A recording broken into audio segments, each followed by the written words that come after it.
पतिचित्तं मनो योगेश्वरो इंद्रियाणि ऋषिकेश। हे ऋषिकेश भगवान, मेरे लाला की इंद्रियों की रक्षा करना। इंद्रियाणि ऋषिकेश प्राणान् नारायणो। हे भगवान, हे नारायण भगवान, मेरे लाला के प्राणों की रक्षा करना। इंद्रियाणि ऋषिकेश प्राणान् नारायणो। आज भगवान विचार कर रहे हैं कि देखो तो मैया को कि मेरा ही नाम ले लेकर के और मुझे ही झाड़ा लगा रही है।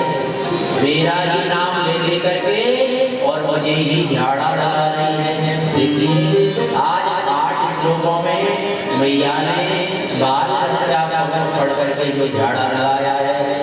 देखिए जब भी छोटे छोटे बालकों को नजर लग जाए तो उनकी नजर उतारने के लिए कहीं नहीं जाना चाहिए।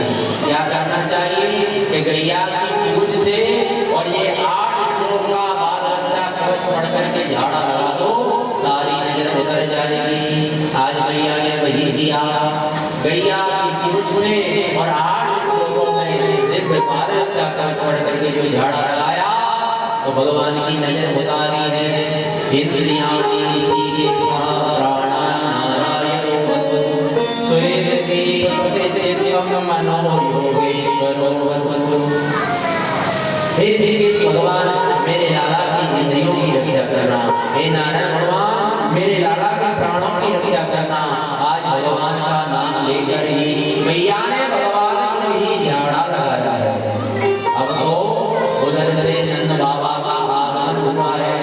आज जैसे ही नंद बाबा आए हैं तो सब बार-बार कहने लगे, बाबा तुम तो मथुरा चले गए थे, पता है बाबा, जब से तुम गए और तुम्हारे जाने के बाद इधर पूतना आ गई थी।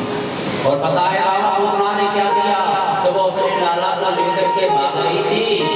वो तो भला हो भगवान का, भगवान ही सीधे थे उस समय। पूतना गिर गई और मर गई, अपना लाला का सर है से मिल गया।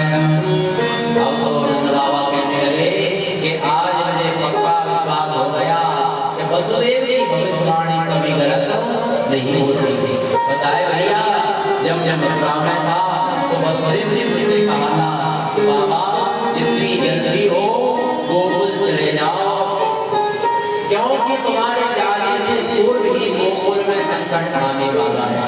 जो आ गया संकट। और पता है जब मुझे वसुदेव ने कहा कि बाबा गोकुल में संकट आने वाला है, उसी समय से मैं नारायण का कीर्तन करते हुए आ रहा था। आज भगवान नारायण ने ही कृपा की और हमारा लाला नसर है। हे नारायण भगवान, आपका लाख धन्यवाद। आज भगवान नारायण का धन्यवाद किया। अब जब पूतना गिरी थी तो जितने वो क्षेत्र पर मैं गिरी सब पत्थर घूम करके गिर गए थे। और आज वहां से आने जाने का मार्ग भी और अवरुद्ध हो गया था। आने जाने का मार्ग अवरुद्ध हो गया। अब क्या करें? तो नंद बाबा ने कहा, ब्रजवासियों सब अपने घर जाओ और घर से कुल्हाड़ी लेकर के आओ, इस पूतना के शरीर के टुकड़े करो और यमुना किनारे चिता बनाओ और इसको आग लगा दो। अब क्या था तो उसी समय ब्रजवासी अपने अपने घर गए, कुल्हाड़ी लेकर के आए और आज पूतना के शरीर के छोटे छोटे टुकड़े किए और सब टुकड़ों को ला करके और यमुना के किनारे एकत्रित किया। और पूतना का शरीर गिरा था, उसी समय वहां पर जितने सूखे पेड़ गिरे थे सब ला करके और पूतना के शरीर के ऊपर पटक दिया। और आज उसकी चिता बना करके जो आग लगाई तो उसके शरीर से ऐसी दिव्य सुगंध निकली कि आसपास का सारा वातावरण और सुगंधित हो गया। आसपास का सारा वातावरण सुगंधित हो गया।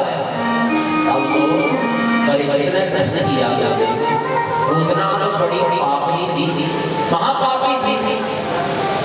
और ऐसी पापी भी मरने के बाद उसके शरीर से तो दुर्गंध निकलनी चाहिए, ऐसी सुगंध क्यों निकली? तब सुखदेव जी कहते हैं राजन, जिसका उद्धार भगवान के हाथों हुआ हो, भला उसकी दुर्गति कैसे हो सकती है? अरे जिसका उद्धार भगवान के हाथों हुआ हो, उसकी दुर्गति नहीं हो सकती, उसकी तो सदगति ही होती है, सदगति। क्योंकि भगवान की बड़ी बड़ी विशेषता है, क्योंकि कहते हैं ना कि भगवान बड़े बड़े पालू हैं और अपने भक्तों पर सदैव कृपा करते हैं, और आज वही कृपा भगवान ने पूतना पर करी।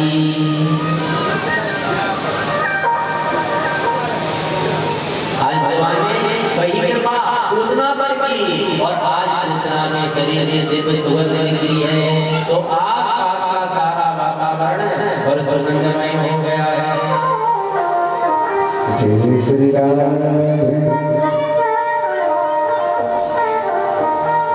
कि कन्हैया झूले पहले नानक धीरे झोकारी, मेरा लाला झूले पहले नानक धीरे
जब से भगवान का जन्म हुआ है तब से मैया किसी ना किसी बहाने भगवान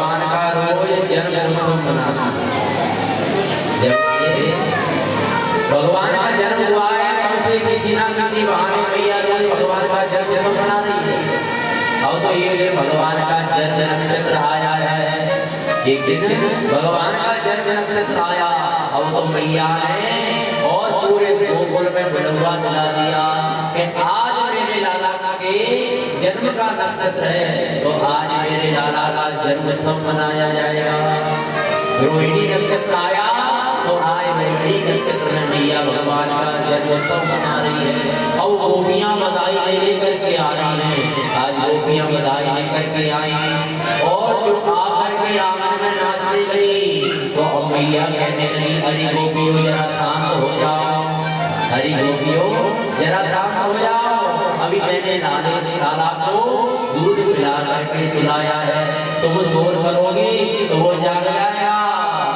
अब तो गोपियां कहने लगी, मैया हम क्या बिना बुलाए आई हैं?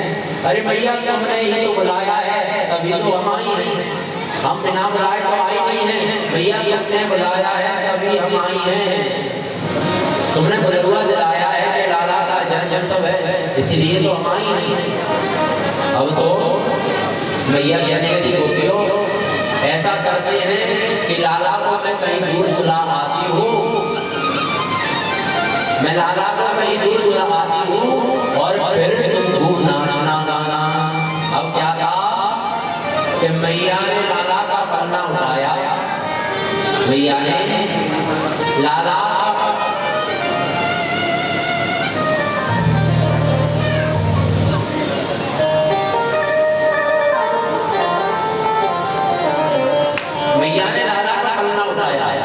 और मैया जैसे ही बाहर आंगन में आई तो वहां पर एक बैलगाड़ी रखी थी, आंगन में एक बैलगाड़ी रखी थी।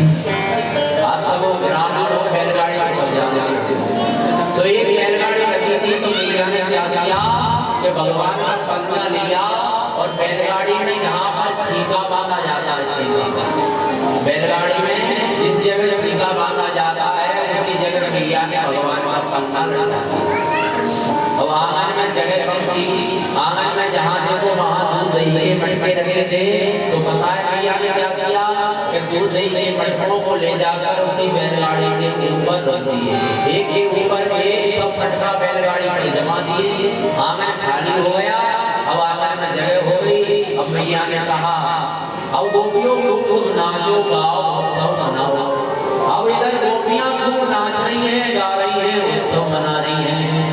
अब क्या था तो गोपियां तो नाचने गाने में व्यस्त थी, उसी समय उधर कन्हैया ने रोना प्रारंभ किया। इधर गोपियां नाचने गाने में व्यस्त थी और उधर कन्हैया ने रोना प्रारंभ कर दिया, लेकिन किसी ने नहीं सुना, क्योंकि इधर ढोलक बज रही थी, गोपियां नाच रही थी, गा रही थी, किसी ने नहीं सुना।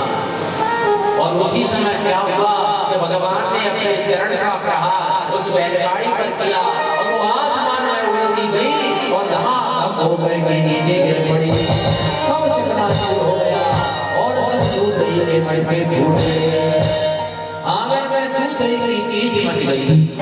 और जैसे ही बैलगाड़ी में गिर गई क्या असर हुआ, मैया भागी आई और रात जैसे मैया आई, अरे राम राम ये कैसे हो गया, बैलगाड़ी कैसे टूट गई।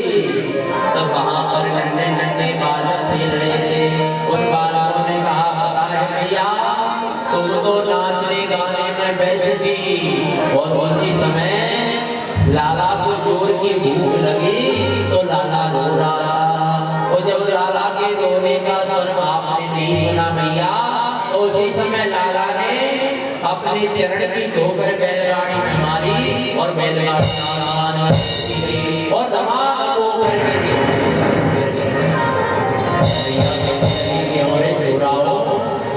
क्या तो काम पी करके आया हो, अरे मेरा रंगना सा सोड़ा और बैलगाड़ी में लाल मारेगा, बैलगाड़ी उड़ जाएगी, मुझे लगता है तुम लोग काम पी करके आए हो।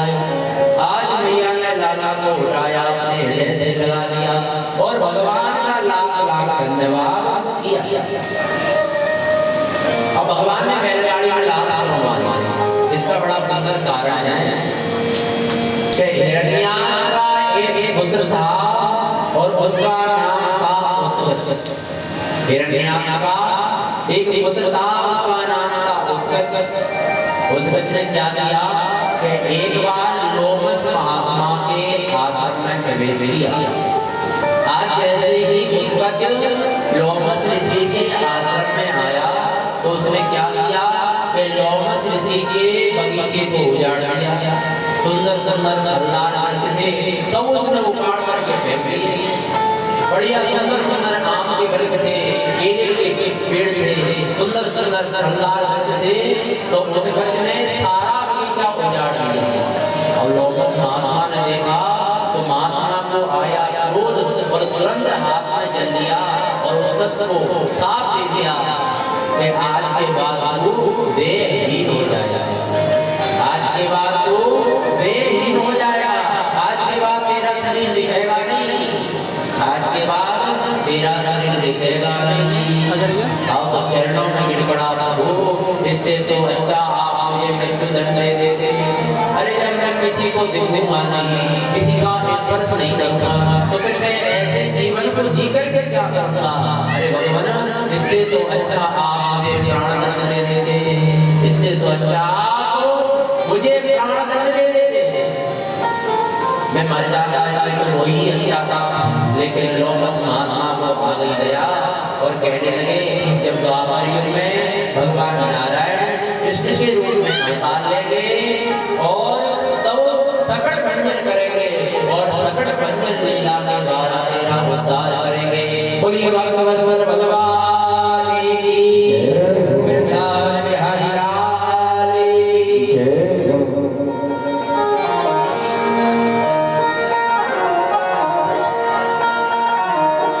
जय श्री राम।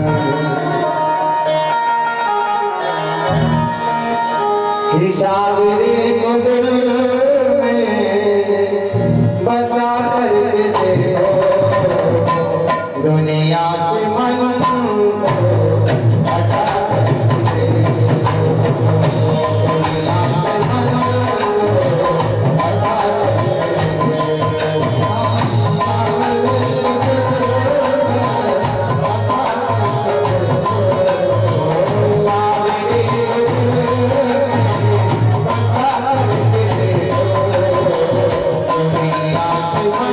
हटा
के दर्शन करने के लिए आए। तो अब ब्रजमंडल में भगवान अवतार लेकर के आए हैं, तो आज भोलेनाथ से भी रहा नहीं गया, कैलाश पर्वत से चल दिए। और जैसे ही शंकर जी गोकुल में आए, और आज शंकर जी ने भेष तो बदला, लेकिन सांप बिच्छुओं ने पीछा नहीं छोड़ा, वो तो लटके ही है। आज जैसे ही नंद भवन के बाहर शंकर जी आए हैं, और आज अलग जगाने लगे, अलग फूल दे फलक और दिखा दे झलका अलग निरंजन। आज जैसे ही बाबा ने अलग जगाई है, आज मैया भीतर से आई, और जो खिड़की में से झांक करके देखा, तो बाबा का भयंकर रूप देखा कि गले में सांप डले हैं, कानों में बिच्छू लटके हुए हैं। बाबा का इतना विकराल स्वरूप है। और आज मैया ने पूछा, बाबा क्या बात है, क्या चाहिए, क्या तुम्हें आपको? तो बाबा कहने लगे, भैया मुझे धन दौलत नहीं चाहिए, अरे मैं तो तेरे लाला का दर्शन करने के लिए आया हूँ, इसलिए भैया मुझे तू अपने लाला का दर्शन करा दे। भैया मुझे तू अपने लाला का दर्शन करा दे। हम भैया कहते, बाबा तूने जरा रूप नहीं देखा, अरे तेरा कितना भयंकर रूप है, काले काले नाम तेरे गले में लटके हैं और कानों में बिच्छू लटके हैं, तुझे देख करके मेरा लाला डरेगा नहीं? अरे तेरे बड़े बड़े नामों को देखेगा तो क्या मेरा लाला डरेगा नहीं? तब बाबा कहने लगे, भैया तुम ये वो हाथ के नाम की बात कर रही हो, अरे तेरा लाला है ना, वो तो 1000 वन वाले से स्नान पर शयन करता है। अरे भैया तेरा लाला 1000 वन वाले से स्नान पर शयन करता है, फिर भी नहीं डरता, क्योंकि मंत्र है ना, शांता कारम भुजग शयनम पद्मनाभम सुरेश। भगवान 1000 वन वाले से स्नान पर शयन करके भी परम शांत है। तो भैया तेरा जो लाला है ना, वो तो 1000 वन वाले से